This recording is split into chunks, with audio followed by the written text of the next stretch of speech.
Это тоже часть, понимаешь, помощи мусульманам. Освещать, говорить, это геноцид.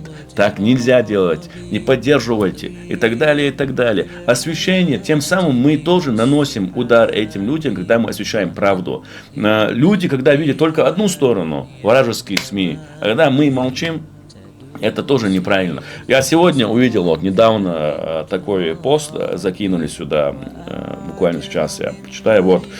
1300 кинематографистов, включая звезд Голливуда, объявили бойкот в этой вражескому государству. Иншаллах, Газа освободится, иншаллах, угнетатели будут уничтожены, угнетатели будут повержены, и этот геноцид, иншаллах, остановится. Мы просим Аллаха, чтобы Аллах даровал победу Газе, чтобы Аллах даровал милость свою всем людям, которые там находятся в угнетении. И просим освобождения Газы и уничтожения угнетателей, несправедливых преступников. Аминь.